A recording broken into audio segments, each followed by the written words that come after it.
ayat 1 sampai dengan 38. Ginilah firman Tuhan.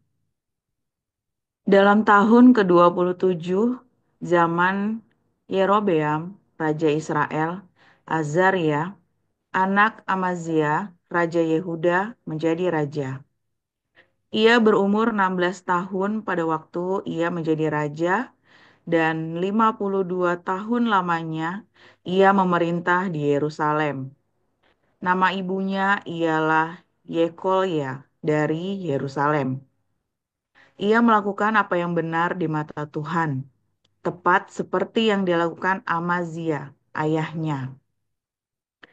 Namun demikian, bukit-bukit pengorbanan tidaklah dijauhkan. Bangsa itu masih mempersembahkan dan membakar korban di bukit-bukit itu. Maka Tuhan menimpakan tulah kepada raja, sehingga ia sakit kusta sampai hari kematiannya, dan tinggal dalam sebuah rumah pengasingan. Dan Yotam, anak raja, mengepalai istana dan menjalankan pemerintahan atas rakyat negeri itu. Selebihnya dari riwayat Azaria dan segala yang dilakukannya, bukankah semuanya itu tertulis dalam kitab sejarah Raja-Raja Yehuda? Kemudian Azaria mendapat perhentian bersama-sama dengan nenek moyangnya. Dan ia dikuburkan di samping nenek moyangnya di kota Daud. Maka Yotam, anaknya, menjadi raja menggantikan dia. Dalam tahun ke-38 zaman Azaria, Raja Yehuda, Zakaria, anak Yerobeam, menjadi raja atas Israel di Samaria. Ia memerintah 6 bulan lamanya. Ia melakukan apa yang jahat di mata Tuhan, seperti yang telah dilakukan oleh nenek moyangnya. Ia tidak menjauh dari dosa-dosa Yerobeam bin Nebat, yang mengakibatkan orang Israel berdosa pula. Salum bin Yabes mengikat persepakatan melawan dia, membunuh dia di Yebleam, kemudian menjadi raja menggantikan dia. Selebihnya dari riwayat Zakaria, sesungguhnya semuanya itu tertulis dalam kitab sejarah raja-raja Israel. Bukankah begini firman Tuhan yang diucapkannya kepada Yehu? Anak-anakmu sampai kepada keturunan yang keempat akan duduk di atas tahta Israel. Dan terjadilah demikian. Salum bin Yabes menjadi raja dalam tahun yang ke-39 zaman Uzia, Raja Yehuda. Ia memerintah sebulan lamanya di Samaria. Sesudah itu majulah Menahem bin Gadi dari Tirza, lalu sampai ke Samaria. Ia membunuh Salum bin Yabes di Samaria, kemudian menjadi raja menggantikan dia. Selebihnya dari riwayat Salum dan persepakatan yang diadakannya, sesungguhnya semuanya itu tertulis dalam kitab sejarah raja-raja Israel. Pada waktu itu, dengan mulai dari Tirza, Menahem memusnahkan Tifsah dan semua orang yang ada di dalamnya serta daerahnya. Sebab orang tidak membuka pintu kota baginya. Maka dimusnahkannyalah kota itu dan dibelahnya semua perempuan yang mengandung. Dalam tahun ke-39 zaman Azaria, Raja Yehuda, Menahem bin Gadi menjadi raja atas Israel. Ia memerintah 10 tahun lamanya di Samaria. Ia melakukan apa yang jahat di mata Tuhan. Sepanjang umurnya, ia tidak menjauh dari dosa-dosa Yerobeam bin Nebat, yang mengakibatkan orang Israel berdosa pula. Pul, Raja Asyur, datang menyerang negeri itu. Lalu Menahem memberi 1.000 talenta perak kepada Pul, supaya dibantunya dia mengokohkan kerajaan itu di tangannya. Menahem mengeluarkan uang ini atas beban Israel dan atas beban semua orang yang kaya raya untuk diberikan kepada Raja Asyur. 50 shikal perak dari setiap orang. Lalu pulanglah Raja Asyur dan ia tidak tinggal di sana, di negeri itu. Selebihnya dari riwayat Menahem dan segala yang dilakukannya, bukankah semuanya itu tertulis dalam kitab sejarah raja-raja Israel? Kemudian Menahem mendapat perhentian bersama-sama dengan nenek moyangnya. Maka Pekahnya, anaknya, menjadi raja menggantikan dia. Dalam tahun ke-50 zaman Azaria, Raja Yehuda, Pekahya, anak Menahem, menjadi raja atas Israel di Samaria. Ia memerintah 2 tahun lamanya. Ia melakukan apa yang jahat di mata Tuhan. Ia tidak menjauh dari dosa-dosa Yerobeam bin Nebat, yang mengakibatkan orang Israel berdosa pula. Lalu perwiranya, yakni Pekah bin Remalia, mengadakan persepakatan melawan dia dan membunuh dia di Samaria di puri istana raja. Beserta dia ada Argob dan Arye, serta 50 orang dari Bani Gilead. Dibunuhnyalah Pekahya, kemudian menjadi raja menggantikan dia. Selebihnya, dari riwayat Pekahya dan segala yang dilakukannya, sesungguhnya semuanya itu tertulis dalam kitab sejarah raja-raja Israel. Dalam tahun ke-52 zaman Azaria, Raja Yehuda, Pekah bin Remalia menjadi raja atas orang Israel di Samaria. Ia memerintah 20 tahun lamanya. Ia melakukan apa yang jahat di mata Tuhan. Ia tidak menjauh dari dosa-dosa Yerobeam bin Nebat, yang mengakibatkan orang Israel berdosa pula. Dalam zaman Pekah, Raja Israel, datanglah Tiglat-Pileser, Raja Asyur. Direbutnyalah Ion, Abel Bet-Maakah, Yanoah, Kedes, dan Hazor, Gilead dan Galilea, seluruh tanah Naftali. Lalu diangkatnyalah penduduknya ke Asyur ke dalam pembuangan. Hosea bin Ela mengadakan persepakatan melawan Pekah bin Remalia. Dibunuhnyalah dia. Kemudian dia menjadi raja menggantikannya dalam tahun ke-20 zaman Yotam bin Uzia. Selebihnya dari riwayat Pekah dan segala yang dilakukannya, sesungguhnya semuanya itu tertulis dalam kitab sejarah raja-raja Israel. Dalam tahun kedua zaman Pekah bin Remalia, Raja Israel, Yotam, anak Uzia, Raja Yehuda, menjadi raja. Ia berumur 25 tahun pada waktu ia menjadi raja, dan 16 tahun lamanya ia memerintah di Yerusalem. Nama ibunya ialah Yerusa, anak Zadok. Ia melakukan apa yang benar di mata Tuhan, tepat seperti yang dilakukan Uzia, ayahnya. Namun demikian, bukit-bukit pengorbanan tidaklah dijauhkan. Bangsa itu masih mempersembahkan dan membakar korban di bukit-bukit itu. Ia mendirikan pintu gerbang tinggi di rumah Tuhan.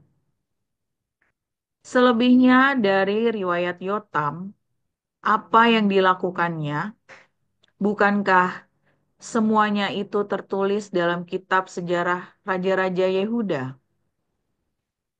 Mulai zaman itu, Tuhan menyuruh Rezin, Raja Aram, dan Pekah bin Remalia menyerang Yehuda. Kemudian Yotam mendapat perhentian bersama-sama dengan nenek moyangnya, dan ia dikuburkan di samping nenek moyangnya di kota Daud, bapa leluhurnya. Maka Ahaz, anaknya, menjadi raja menggantikan dia. Demikian.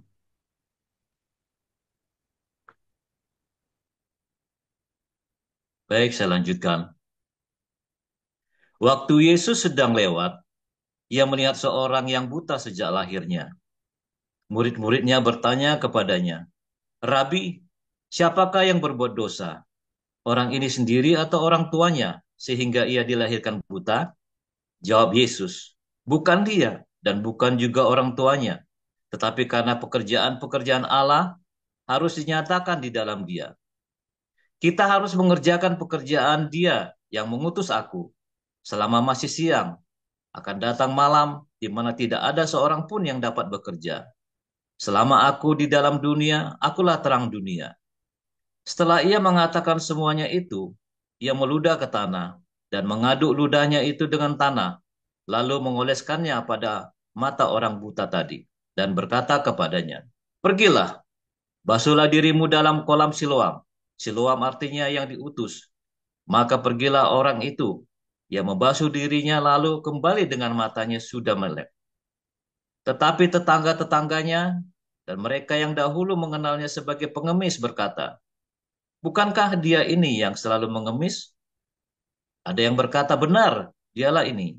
Ada pula yang berkata, "Bukan, tetapi ia serupa dengan dia."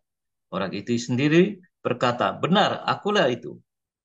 Kata mereka kepadanya, "Bagaimana matamu menjadi melek?" Jawabnya, "Orang yang disebut Yesus itu mengaduk tanah, mengoleskannya pada mataku dan berkata kepadaku, 'Pergilah ke Siloam dan basuhlah dirimu.' Lalu aku pergi dan setelah aku membasuh diriku, aku dapat melihat." Lalu mereka berkata kepadanya, "Di manakah dia?" Jawabnya, "Aku tidak tahu." Lalu mereka membawa orang yang tadinya buta itu kepada orang-orang Farisi. Adapun hari waktu Yesus mengaduk tanah dan memelekkan mata orang itu adalah hari Sabat. Karena itu orang-orang Farisi pun bertanya kepadanya, "Bagaimana matanya menjadi melek?" Jawabnya, "Ia mengoleskan adukan tanah pada mataku, lalu aku membasuh diriku, dan sekarang aku dapat melihat." Maka kata sebagian orang-orang Farisi itu, "Orang ini tidak datang dari Allah, sebab ia tidak memelihara hari Sabat." Sebagian pula berkata, "Bagaimanakah seorang berdosa dapat membuat mujizat yang demikian?" Maka timbullah pertentangan di antara mereka. Lalu kata mereka pula kepada orang buta itu, "Dan engkau, apakah katamu tentang dia? Karena ia telah memelekkan matamu?" Jawabnya, "Ia adalah seorang nabi." Tetapi orang-orang Yahudi itu tidak percaya bahwa tadinya ia buta dan baru melihat lagi sampai mereka memanggil orang tuanya. Dan bertanya kepada mereka, "Inikah anakmu yang kamu katakan bahwa ia lahir buta? Kalau begitu, bagaimanakah ia sekarang dapat melihat?" Jawab orang tua itu, "Yang kami tahu ialah bahwa dia ini anak kami dan bahwa ia lahir buta. Tetapi bagaimana ia sekarang dapat melihat, kami tidak tahu. Dan siapa yang memelekkan matanya, kami tidak tahu juga. Tanyakanlah kepada dirinya sendiri. Ia sudah dewasa, ia dapat berkata-kata untuk dirinya sendiri." Orang tuanya berkata demikian karena mereka takut kepada orang-orang Yahudi. Sebab orang-orang Yahudi telah sepakat bahwa setiap orang yang mengaku dia sebagai Mesias akan dikucilkan.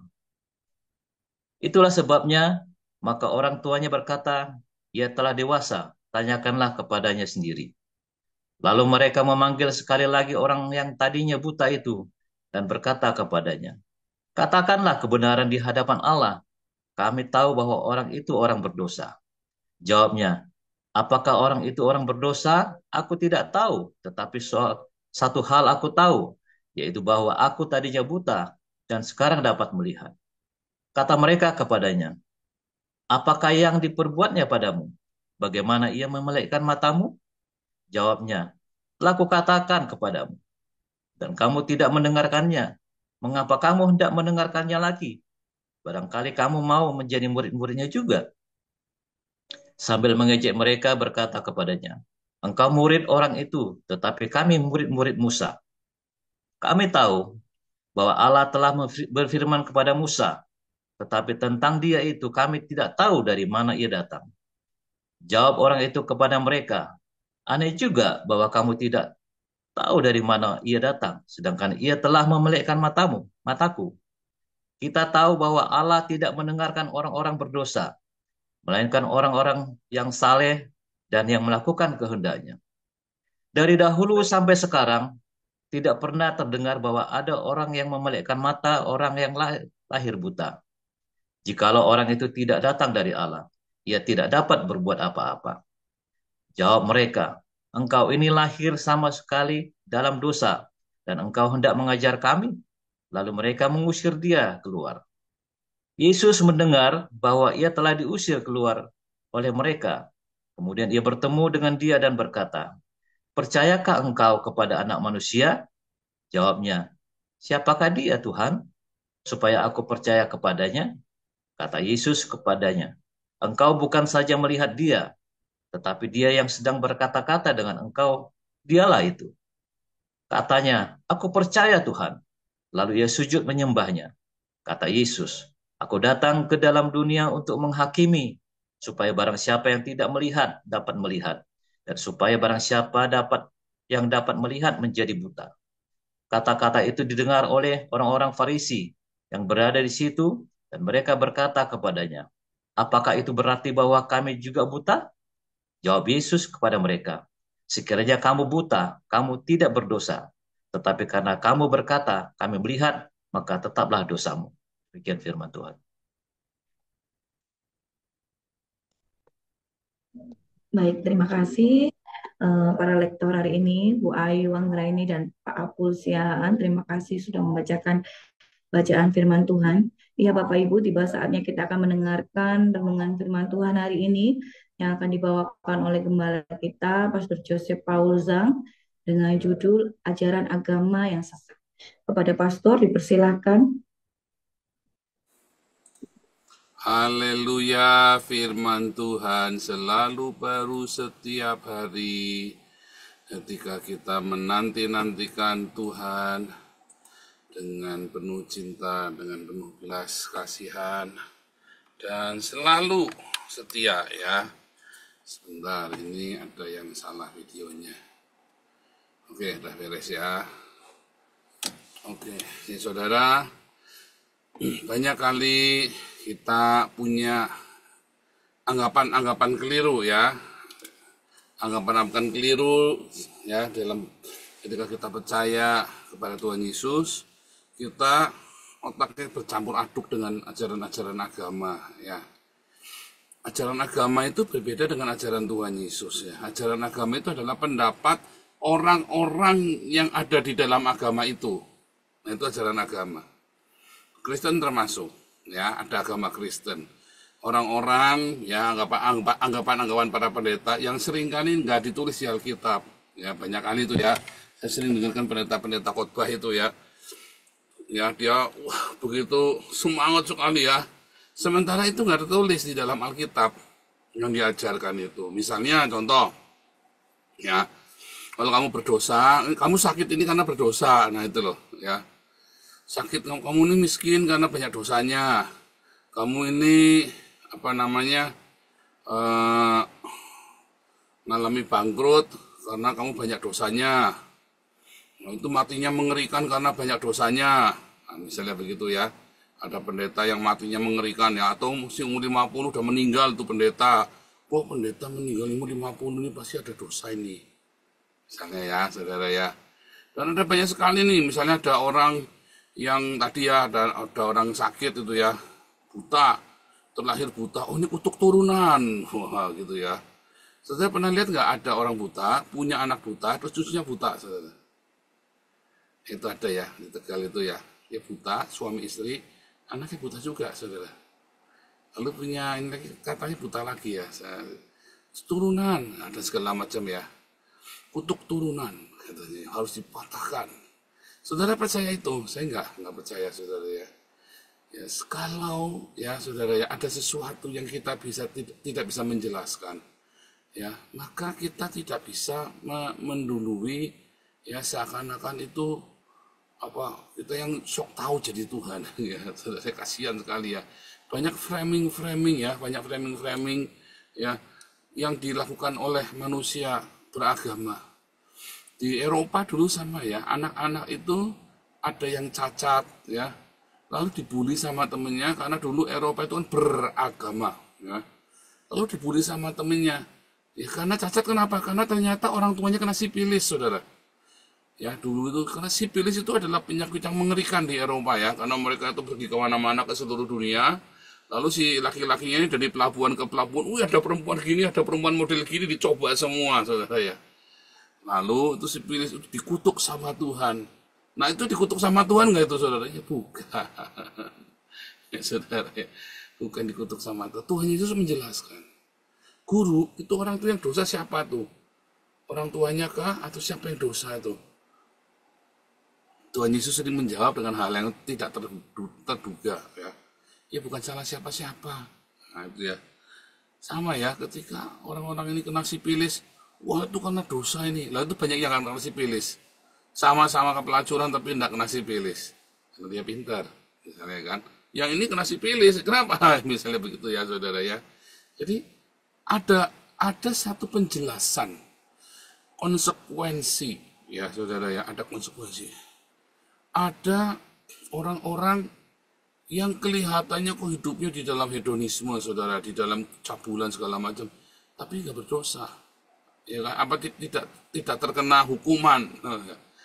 Mana Daud bilang kan, loh, Alkitab sendiri menjelaskan loh, Daud nyaris aku itu jatuh gara-gara orang fasik itu hidupnya itu tidak karu-karuan, tapi mereka baik-baik saja, sementara aku hidupnya dijaga benar-benar, salah dikit kena masalah, saudara.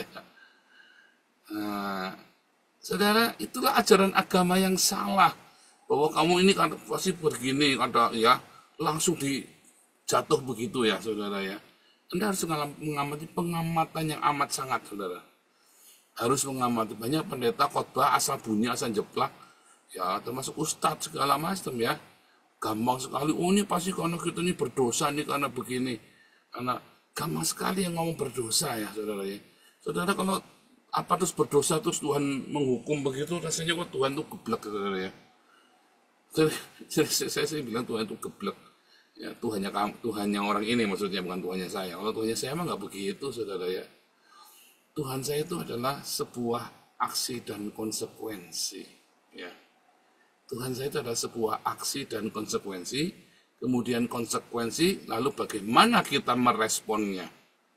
Itulah Tuhan yang ajarkan, itulah ajaran Tuhan kepada saya. Aksi dan konsekuensi dan respon menghasilkan aksi berikutnya dan konsekuensi berikutnya, saudara. Terus menerus, ya. Anak buta kenapa ya bisa karena genetika? So, salahnya Tuhan genetika? Ya enggak lah. Ya kan? Apakah itu seorang terlahir buta terus dia berarti kiamat buat dia, saudara? Nah, itu kan buta kasihan Pak, nggak bisa kerja, siapa bilang? Banyak orang normal nggak bisa kerja, banyak orang buta malah bisa jadi berkat buat orang yang normal. Ya kan? Banyak orang yang buta tapi dia tidak meminta-minta. Banyak orang yang normal sehat meminta-minta. Wah, saya banyak kali tuh ya. Orang meminta-minta, tak marahi saudara ya. Tak marahi. Saya tidak pernah meminta-minta. Saya selalu percaya sandarkan kepada Tuhan. Kalau Tuhan tidak kasih, lo bukan masalah Tuhan nggak kasih. Kamu tergantung kamu mintanya apa. Tuhan itu tidak akan pernah ya membuat kamu kelaparan kalau kamu bekerja. Orang yang bekerja itu pasti makan, saudara. Tidak mungkin tidak makan, kecuali kamu pengennya makanya sate babi apa sate kambing, ya pasti kamu kurang duitnya, bisa kurang. Tapi kalau sekedar makan, orang yang bekerja pasti makan. Ya, kurang Pak. Ya kan selalu kan kurang kan? Oh iya, kurang apanya yang kurang nih? Nah, buat bayar listrik, bayar segala macam. Nah, kalau kamu hidup di dalam komunitas, kamu tidak akan kurang. Dan komunitas yang benar akan selalu peka dengan hal kebutuhan pokok. Yang membuat kamu kurang, yang membuat kamu selalu minus adalah karena keinginanmu. Misalnya, kamu kan harusnya tidak perlu listrik kan di rumah. Tidak bisa bayar listrik, Pak. Ya kan, nggak usah bayar listrik. Nggak pakai listrik ya? Iya, nggak apa-apa. Dari dulu kita nggak pakai listrik, nggak apa-apa. Saya waktu kecil, saya dari kelas 1 SD sampai saya kelas 6 SD, saudara. Saya tinggal di kampung yang tidak ada listriknya. Nggak apa-apa, bisa. Nilai saya tetap bagus, saudara. Dibanding teman-teman saya yang tinggal di rumah gedung dengan ada listriknya, sepupu-sepupu saya yang kaya raya, yang tinggal di kota yang rumahnya 3 lantai, ya 1000 meter persegi. Nilai saya lebih bagus daripada mereka. Cuma saya nggak ada listriknya loh. Ya. Selama kelas 1 SD sampai kelas 6 SD itu, rumah saya nggak ada listriknya. Nilai saya tetap lebih bagus, saya tetap lebih berprestasi. Ya, contoh ya, saudara ya. Jadi banyak sekali kamu punya alasan, malah saya termotivasi. Ya, saya termotivasi, saudara. Orang, kalau saya nggak cerita, kamu mungkin setengah nggak percaya kalau saya tinggal di rumah yang tidak ada listriknya loh, saudara ya. Saya tinggal di kampung yang tidak ada listriknya. Ya. Tetapi saya lebih berprestasi dari orang lain. Anda yang teman itu sepupu-sepupu saya ya, teman-teman baik, sahabat-sahabat saya dulu, teman sekelas saya semua. Malah belum apa-apa, saya sudah kemana-mana, saudara sekarang. Saya sering cerita ya, ada beberapa hamba Tuhan yang buta. Tapi dia malah memberkati orang-orang yang sehat, saudara. Yang matanya normal. Jadi apapun kondisimu, ya, itu tidak membuat kamu bisa menjadi beban bagi orang lain. Itu adalah konsekuensi dan respon dan bagaimana kamu bisa menggunakannya itu. Ya kan, bagaimana kamu bisa menghadapinya, meresponinya, lalu beraksi. Buta itu bukan satu keburukan, cacat itu bukan satu sial. Ya. Memang kamu dibully, berarti kamu harus rendah hati kan? Lebih mudah untuk rendah hati kan? Atau kamu mau normal? Kalau kamu normal, kamu yang membuli. Kalau lebih suka yang membuli, nah itulah jahatnya manusia. Ya kan? Jahatnya manusia kan begitu kan? Kalau kamu normal, kamu jadi bully orang, karena pecundang, mentalnya pecundang. Tapi saya melihat ya ada orang-orang yang cacat, yang hidupnya justru lebih mulia. Ya, ada orang-orang yang Down syndrome, tapi hatinya lebih baik daripada orang-orang yang normal. Ada orang-orang yang normal, tapi hidupnya jadi parasit. Ada orang-orang yang tidak normal, tapi hidupnya mau mandiri. Saya lihat, saya kerja di sebuah panti, jadi volunteer ya, Freiwilliger, bekerja bebas sesuai kehendak bebas ya, gratis nggak dibayar. Saya kerja di sebuah panti sama anak ya. Ada anak-anak yang kalau dia makan, dia tangannya cengkrong gini, iya ngomong gitu ya saudara ya. Tapi kalau dibantuin dia marah saudara. Dia mau sendiri saudara ya. Tapi ada orang yang jadi parasit, apa-apa mintanya ya. Waduh, semuanya apa-apa tergantung sama orang lain. Itu adalah sebuah mentalitas. Salahnya itu anak cacat yang di panti itu apa salahnya orang tuanya apa enggak, saudara. Jangan bilang salahnya Tuhan. Jangan bilang salahnya orang tuanya. Kita enggak ngerti. Ya kan? Genetika mungkin, DNA bisa. Ya kan?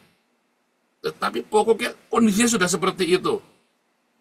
Ada. Start, mulailah dari situ.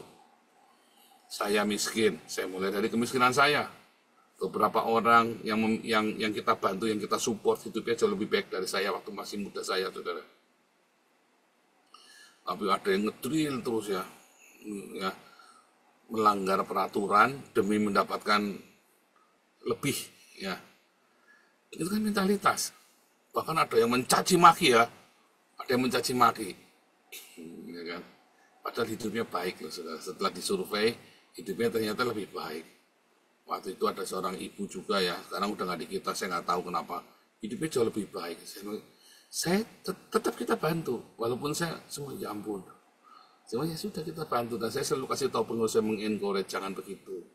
Ya mereka miskin karena mentalitasnya seperti itu. Kita nggak bisa menghakimi. Tetapi saya dalam hati saya, aduh Tuhan Yesus terima kasih. Ketika saya miskin, saya punya mentalitas tidak mau minta. Ketika saya dalam kekurangan, saya diberi motivasi. Selalu ada motivasi. Loh, ada mentalitas nggak baik itu selalu keluar ya, namanya orang miskin kelamaan ya. Ada mentalitas nggak baik itu keluar, kadang-kadang watak jelek. Ya, watak jelek, minta-minta, kadang-kadang keluar ya. Aku kan pantas dikasihani, misalnya seperti itu ya saudara ya. Itu keluar ya, sampai saya merasa malu suatu hari. Apapun kondisimu, jangan berkata ya, orang lain tidak bisa berkata itu karena dosa. Tetapi mulailah dari sekarang, dari nol. Dari situlah kamu bangkit, dari situlah ada aksi, ada konsekuensi, ada respon, reaksi ya, dan kamu akan menuai konsekuensi-konsekuensi berikutnya. Jadi jangan percaya dengan, oh ini karena dosa, karena ini nanti dulu saudara, singkirkan itu dulu. Sekarang kamu fokus, aksi, reaksi, konsekuensi, respon-respon, tanggung jawab dalam kehidupan, mentalitas, metanoia, dirubah pikirannya. Ya, belajarlah sama orang-orang yang punya kemauan keras. Jangan belajar sama orang-orang yang mentalnya tempe. Jangan pernah memaklumi diri sendiri. Wah saya nggak bisa ini kan karena ini. Oh ya maklumlah saya begini karena begini. Jangan maklum saudara. Saya bisa. Makanya Tuhan Yesus kasih ayat yang bagus ya.